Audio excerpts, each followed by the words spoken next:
తాకట్లో ఉన్న మీ బంగారాన్ని విడిపించి ఆ రోజు ఆన్లైన్ రేటుకి కొంటాం. Sharma gold company. నమస్కారం అండి, సుమన్ టీవీకి స్వాగతం. నేను గీతాంజలి. ప్రస్తుతం మనతో పాటు ఉన్నారు భారతీయ శంకరపీఠం వ్యవస్థాపకులు, ప్రముఖ జ్యోతిష్యులు, ఆధ్యాత్మికవేత్త బ్రహ్మశ్రీ అన్నవరపు తిరుపతి మూర్తి అవధాని గురువు గారు. వారితో మాట్లాడి చంద్రగ్రహణం మనకి కనిపిస్తుందా, ఒకవేళ కనిపిస్తే కనుక మనం నియమాలు పాటించాలి అంటారు. ఎటువంటి నియమాలు పాటించాలి, ఈసారి వస్తున్నటువంటి ఈ చంద్రగ్రహణం ఎలాంటి ప్రభావాలను చూపబోతోంది ఎవరెవరిపైన, ఇవన్నీ తెలుసుకుందాం. చంద్రగ్రహణం అనగానే మనలో ఒక చిన్న భయాందోళన నెలకొంటుంది. సూర్యగ్రహణం మొన్న, అలాగే ఇప్పుడు చంద్రగ్రహణం. ఈ మధ్య వ్యవధిలో చాలామంది చాలా పరిస్థితులు ఎదుర్కొన్నారు. వీటికి కారణం ఏంటి, అలాగే మున్ముందు కాలంలో కూడా ఇవి ఉంటాయా, ఎన్నాళ్ళ వరకు ఈ ప్రభావాలు ఉంటాయి, ఎటువంటి పరిహారాలు చేసుకోవాలి తెలుసుకుందాం. గురుగారితో మాట్లాడదాం. గురుగారు నమస్కారం అండి. ఓం శ్రీ మహాగణాధిపతయే నమః. గురుగారు, చంద్రగ్రహణం ఇప్పుడు ఎన్నో తారీఖు అండి? 3వ తారీఖు. సమయం ఇవి ఒకసారి చెప్తారా, ఎప్పుడు ఉంది, ఎట్లా? మధ్యాహ్నం 3:30 తర్వాత ఉంది. ప్రధానంగా గ్రహణం విషయం గురించి నేను చెప్పదలుచుకోలేదు ఎవరికి. ఎందుకండి? ఎందుకంటే ఎవరి కర్మకి ఎవరి కర్తలు. మంచి చెబితే వినే తత్వం మనుషులు పోయిందండి. నాన్న ఇది బాగుంటుంది, ఇది మంచిది అని చెబితే దాని జోలికి వినట్లా. ఏదైతే కనుక చెడుది ఉంటుందో దాన్ని ఆకర్షించి దాని దగ్గరికి వెళ్ళి చెడిపోతున్నారు మనుషులు. ఇటువంటిప్పుడు గ్రహణం గురించి చెప్పవలసిన కర్మ నాకెందుకు? నేను అనుకున్న విషయం.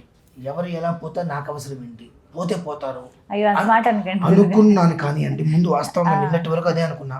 కానీ ఒక క్షణము నా 42 సంవత్సరాల జీవితంలో ఊహ తెలిసి ఒక 35-36 సంవత్సరాలు అనుకుంటే 72 గ్రహణాలు చూశా.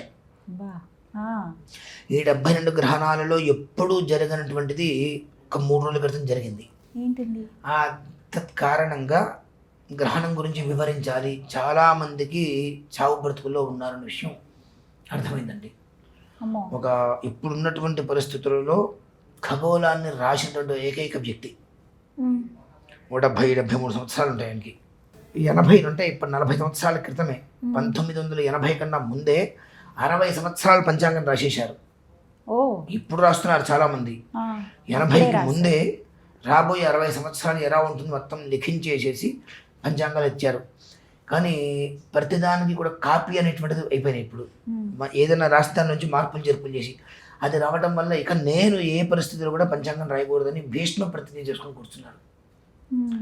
ఆయన్ని కలవటం కోసమని చెప్పి తలపండిన మహామహులు ఆయన చూపు మా మీద పడ్డ మా జీవితాలు మారిపోతాయి అని, కొన్ని లక్షల మంది జీవితాలు మారే అట్లా ఆయన చూపు మా మీద పడ్డ మా జీవితాలు మారతాయి అని చెప్పి ఇంటికి వచ్చి రోజుల తరబడి కూర్చొని కనీసం చూపు కూడా చూడకుండా వెళ్ళిపోయిన వాళ్ళు చాలా మంది ఉన్నారు. చెప్తా ఎందువల్లనంటే వితౌట్ నా పర్మిషన్ లేకుండా నువ్వు నా ఇంటికి వస్తే నేను ఎందుకు మాట్లాడాలి? నువ్వు ఎవరివైతే నాకెందుకు? నువ్వు ఎవరివైనా కావచ్చు కాక, డోంట్ కేర్. నేను రమ్మన్నప్పుడు నువ్వు రావాలి, నా అనుమతి నుండి నువ్వు రాకూడదు. నువ్వు వస్తే నాకు మాట్లాడాల్సిన అవసరం ఉంది అని అంటే భరతుడు ఎలా అయితే రాముడు వారి పాదాల శిరస్సుని పెట్టుకుని వెళ్ళారో ఆ రకంగా గురుగారిని మనం చూడలేకపోయినా కనీసం ఆయన పాదుకలకైనా నమస్కారం చేసుకుని వెళ్ళాలని చెప్పి ఆర్డీఓలు కానీ కలెక్టర్స్ కానీ నాకు తెలుసు ఎవరిని రాని ఇంటికి ఆయన ఇంటికి రమ్మని పిలిచారు. మేము కూడా వితౌట్ పర్మిషన్ ఇంటికి వెళ్తే ఇంటికి రానిరు. ఒక డాబా పక్కన పాక పిలవందే మేము ఇంటికి వెళ్ళినా మమ్మల్ని పాకలో కూర్చోబెట్టేస్తారు. కడుపు నిండా భోజనం పెడతారు, అంత సందేహం లేదు. ఎంతమంది వెళ్ళినా ఆయనకి కలియుగ కర్ణుడు అని పేరు. నాకు తెలిసి ఆ ఊరిలో దేవాలయంలో మనకు మామూలుగా కూడా భిక్షాటం చేసేవాళ్ళు ఉంటూ ఉంటారు. వాళ్ళందరూ కూడా మధ్యాహ్నం భోజనానికి రాత్రి భోజనానికి వాళ్ళ ఇంటికి వెళ్ళేవారు. భోజనాలు అక్కడ చేసి కడుపు నిండా మళ్ళీ ఇక్కడికి వచ్చి భిక్షాటం చేసేవారు. అంతటి పేరు ప్రతిష్టలు ఉన్నప్పటికీ కూడా వితౌట్ పర్మిషన్ మేము వెళ్ళినా ఇంట్లోకి రానిరు. ఆయన ఈ 42 సంవత్సరాల్లో ఊహ తెలిసిన తర్వాత 72 గ్రహణాలు ఎన్నో దాటి ఏనాడు పిలిచి ఇలా ఉంటుందని చెప్పి చెప్పాల. అటువంటిది ఆయన పిలిచి కేవలం ఆ విషయం చెప్పడానికి పిలిచి 4 విషయాలు చెప్పారు. గ్రహణం ప్రాణాంతకం. కర్కాటక లగ్నంలో జన్మించినటువంటి వ్యక్తికి ఏం జరుగుతుందో తెలియదు. మనం 10 మంది మంచి కోరు ఏదైనా చెప్పవచ్చు, బట్ కానీ కొన్ని కొన్ని పరిస్థితుల్లో ఆ కర్మ అంతకు మించి మనం అనుభవించవలసిన పరిస్థితి ఉంటుంది. సింహరాశికి మేషరాశికి ఉన్నటువంటి విధానం ఒకటి. ఈ రాశిలో ఉండేటువంటిది 60% అయితే ఈ లగ్నంలో కర్కాటక లగ్నంలో మాత్రము ఒక 1000% దోషం ఉంది. సామాన్యమైన దోషం కాదు. ఏ పరిస్థితులలో కూడా ఆ 3వ తారీఖు గ్రహణం రోజు నాడు ఇంట్లోంచి గడప దాటి బయటికి రావద్దు. లేదంటే నేను చెప్పేవాడిని కదండి, గడప దాటి బయటికి రావద్దు. బయటికి వచ్చిన తర్వాత ఏదైనా జరిగితే మరి నన్ను అడగద్దు.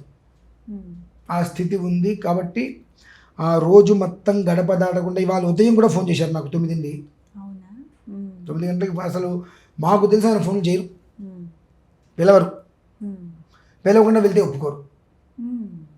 ఆయనకి దూర్వాసురుడు అనే పేరు, విశ్వామిత్రుడు అని కూడా పేరుంది. అటువంటిది ఇవాళ ఉదయం కూడా మళ్ళీ అదే చెప్పారు ఫోన్ చేసి, ఏ పరిస్థితులలో 3వ తారీఖు గ్రహణం రోజు నాడు గడప దాటి బయటికి కాలు పెట్టకు. నీకు ఏది వస్తుందన్నా నువ్వు ఉంటే అంతకు మించి నీకు అన్నీ వస్తాయి, కానీ గడప దాటి బయటికి కాలు పెట్టకు. ఆ రోజునాడు ప్రశాంతంగా మహాలింగార్చన చేసుకో. మర్నాడు ఉదయం పొద్దున్నే ఈ గ్రహణానికి సంబంధించినటువంటిది ఒక వెండి సర్పము, ఒక రూపు చంద్రబింబం, తర్వాత వెండి గ్లాసు, ఒక వస్త్రంతో కలిపి పొద్దున్నే దానం ఇచ్చి, ఇది చేసుకోగలిగితే తిరిగి ఉండదు అని చెప్పి ప్రత్యేకంగా చెప్పేటప్పటికీ అనుకున్నా. సరే, ఎవరు ఎలా ఉన్నప్పటికీ కూడా కొంతమంది అయినా విశ్వసించే వాళ్ళు ఉంటారు. మేషరాశి సింహరాశికి ప్రభావం అయితే గట్టిగానే ఉందన్నారు. అంతకు మించి 1000% కర్కాటక లగ్నంలో ఎవరైతే జన్మించారో వారికైతే చాలా దారుణమైన స్థితి ఉంది అనేటువంటిది బాగా చెప్పడం జరిగింది. ఆ విషయం అనేటువంటిది తెలియచెయ్యాలి ప్రతి మనిషికి. గ్రహణ నియమాలు ఏమిటి అనే విషయం పక్కన పెడితే, ఆ రోజు 3వ తారీఖు ఉదయం నుంచి 4వ తారీఖు ఉదయం దానం ఇచ్చే వరకు గడప దాటి బయటికి కాలు పెట్టవద్దు. ఇది వాళ్ళు ఇప్పుడు వినేటువంటి వాళ్ళు హెచ్చరిక అనుకోవచ్చు, జాగ్రత్త చెబుతున్నాను అనుకోవచ్చు, ఆయన ఏదో ఆయన నోటి దోల కొద్ది చెబుతున్నాడు అనుకోండి. ఇందాక అదే అన్న, ఎవరి కర్మకి ఎవరి కర్తలు. చెప్తే వినాలి ముందు, విన్న తర్వాత నువ్వు ఆచరిస్తావా ఆచరించవా అనే దృష్టి నువ్వు నిర్ణయం తీసుకో. వినటానికి కూడా నీకు పూర్తిగా మనస్కరించలేదు, ఏముంది అనుకున్నప్పుడు నీ జీవితాన్ని ఎవరు మార్చలేరు అనేటువంటిది మాత్రం ఖచ్చితంగా ప్రతి మనిషి తెలుసుకోవాల్సిందేనండి. ఎందువల్లంటే అందుకనంటే నేను వద్దు అనుకున్నాను ఎందుకు చెప్పాను అంటే, అంతటి పెద్ద మనిషి నాకు తెలిసి మహామహుడండి, సామాన్యమైన వాళ్ళైతే కాదు. ఇంటికి వచ్చి మాట్లాడకపోతే 4 రోజుల పాటు మళ్ళీ అమ్మ మేము వెళ్ళొస్తామమ్మా అని అమ్మగారికి ఆవిడికి నమస్కారం చేసి వెళ్ళిపోతే, వాళ్ళ ఊరిలోకి దిగంగానే అమ్మ మేము దిగామమ్మా అని ఫోన్ చేస్తే, దిగారా గురుగారు ఒకసారి రమ్మన్నారు అని చెప్తే తిరుగు బస్సు ఎక్కి వచ్చేసిన వాళ్ళు ఉన్నారు. మళ్ళీ వస్తే గురుగారు అంటే దేనికి వచ్చా, 4 రోజుల తర్వాత మళ్ళీ వెళ్ళి వస్తే దేనికి వచ్చావు అంటే, ఏంటది గురుగారు మిమ్మల్ని చూడాలని చెప్పి వచ్చాను, చూశాక బయలుదేరి వెళ్ళిపో అంటే. ఆయన మాట విన్నా చాలు అంటే ఈ గ్రహం నువ్వు అక్కడ ఉండి శాసిస్తాడండి వాళ్ళ ఆయన. రేపు ఉదయం 10:20 ఏం జరుగుతుందో రాసిస్తే జరిగి తీరాల్సిందే. అటువంటి వ్యక్తి భూమి ఇంకెవరూ లేరు. ఆయన పిలిచి ప్రత్యేక ఫోన్లో కూడా చెప్పచ్చు, నువ్వు రా అని చెప్పి పిలిచి, మామూలుగా అంత తొందరగా ఏ పరిస్థితుల్లో కూడా రమ్మని చెప్పరు. అటువంటిది పిలిచి 15 నిమిషాలు మాట్లాడటానికి, కేవలం 15 నిమిషాలు నాతో ఈ విషయం గురించి మాట్లాడటం కోసం పిలిచి విషయం చెప్పారు అంటే అందులో ఎంతటి ప్రభావం ఉంది, ఎంతటి దారుణం మనం చూడబోతున్నాము. మేషరాశి సింహరాశికి ఎంతటి ప్రభావం ఉంది, ఈ 2 పక్కన పెడితే అంతకమించి కర్కాటక లగ్నం 1కి 10 సార్లు ఇదే మాట చెప్పారు. ఈ లగ్న ప్రభావం ఉంది కాబట్టి ప్రాణం పోతుంది అన్నా, ఏదన్నా నీకు ₹1,00,000 డబ్బులు వస్తాయన్నా గడప దాటి కాలు బయటికి పెట్టద్దు. మర్నాడు 4వ తారీఖు ఉదయం దానం ఇచ్చే వరకు అని చెప్పి ఉన్నారు. కాబట్టి కొంతమంది అయినా ఈ కర్కాటక లగ్నం వారు, ఈ మేషరాశి వారు వీరు చూసి జాగ్రత్త పడతారు. ఎందుకంటే ఈ మేషరాశి వారికి అమోఘమైన యోగం రాబోతుంది. 5.5-6 సంవత్సరాలు తిరుగులేదు వాళ్ళకి. వాళ్ళు ఏది ముట్టినది బంగారమే. అంతటి అంత అద్వితీయమైన యోగం ఉంది. దానికి గండం కాబట్టి ఏ పరిస్థితులలో కూడా ఎన్ని పనులున్నా ఆ ఒక్కరోజు అదొకటి చాలా, అంటే దానం ఇచ్చేటప్పుడు వెండి గ్లాసు అంటే వెండి పాత్ర ఒకటి, సర్పం, వెండి సర్పం ఒకటి, బింబం, చంద్రబింబం ఈ మొత్తంగా ఒక తెల్లటి వస్త్రంలో పెట్టేసి పొద్దున్నే తీసుకుంటారా అండి? ఎవరైనా తీసుకుంటారా? నేనైతే ఆ రోజు ఉదయం 6:30 కల్లా ఇంటికి రమ్మని చెప్పి ఒక ఆయన్ని చెప్పేసారు. దారదత్తం చేసుకుంటానండి, వచ్చి నేను మీకు అది వచ్చేసేస్తే మీకు దానం ఇచ్చేస్తా అని చెప్పాను. మరి ఆ రోజంతా ఏం చేయమంటారు? గ్రహణం రోజంతా, గ్రహణం రోజంతా కూడా పరమేశ్వర ఆరాధన చేసుకుంటూ సాయంత్రం గ్రహణం 3:30 సమయంలో గ్రహణం ప్రారంభం నుంచి నేనైతే ఇంట్లో మహాలింగార్చన చేసుకుంటా. మహాలింగార్చన పూర్తయ్యేంత వరకు నేను లైవ్ పెడతా, కనీసం అది చూసి నమస్కారం చేసుకోమనండి.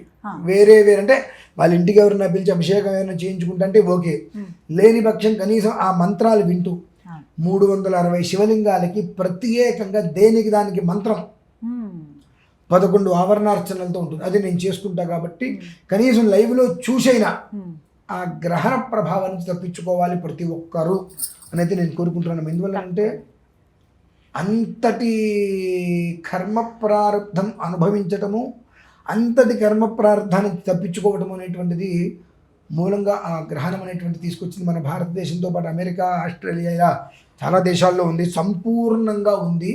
చెప్పాక ఊహ తెలిసిన తర్వాత 72 సూర్యచంద్ర గ్రహణాలలో ఇంతవరకు నేనేనాడు ఆయన మమ్మల్ని పిలిచింది లేదు, మేము వెళ్ళింది లేదు, మొదటిసారి జరిగింది. కాబట్టి ఎంతో అసలు మామూలుగా నేను ఎవరి మాట వినడం తెలుసు, అతనికి ఏం చెప్పినప్పటికీ కూడా వినడం తెలుసు, అయినప్పటికీ కూడా పిలిచి చెప్పారు అని అంటే ఓకే. మనం కొన్ని పరిస్థితుల్లో పెద్దల మాట మనం కాదనకూడదు. చెప్పారు అని అంటే ఎందుకు చెప్పారు, ఆచరిస్తే మంచిదే కదా. అంతే కదండి. ఇప్పుడు ఏదన్నా అనర్థం జరిగితే కుటుంబం రోడ్డు మీద పడుతుంది, ఆచరించాము, ఎలాంటి అనర్థం జరగలేదు, ఇంట్లోంచి బయట కదలద్దు ఉన్నారు, మంచిది. కాబట్టి ప్రతి మనిషికి యథావిధిగా మాత్రం ఈ విధానాన్ని అనుసరిస్తే చాలా మంచిది. సింహరాశి, మేషరాశి ఈ రెండిట్లకి 60% ఉంది అంటే కర్కాటక లగ్నానికి 100% ఉంది. ఈ విషయం గుర్తుపెట్టుకోవడం మంచిది. వివరించారు, ధన్యవాదాలు గురుగారు. ప్రేక్షకులందరికీ కూడా విన్నపం అండి, ఎవరిని భయపెట్టాలని ఈ వీడియో చేయటం కాదు, ఒక ఇంత జాగ్రత్తగా ఉంటారనే భావన. గ్రహణం ఉంది మనకు అనిపిస్తుంది కాబట్టి కొన్ని నియమాలు మనం పాటించుకుంటాం. విశేషంగా ఏవైతే గురువుగారు చెప్పారో మేషరాశి, సింహరాశి, అలాగే కర్కాటక లగ్నం వాళ్ళు ఇంటి పట్టునే ఉండి మీరు చక్కగా భారతీయ శంకరపీఠం వారి యూట్యూబ్ ఛానల్లో గురువుగారు అభిషేకం చేస్తారు, శాస్త్రోక్తంగా, మంత్రోక్తంగా. అది మీరు వింటూ ఆ రోజంతా గడపండి, స్వామివారి ధ్యానంలో ఉండండి. తర్వాత రోజు ఏవైతే చెప్పారో ఆ దానాలు ఇవ్వండి, అంత మంచి జరుగుతుంది. స్వామి పైన భారం ఎంత. నమస్కారం.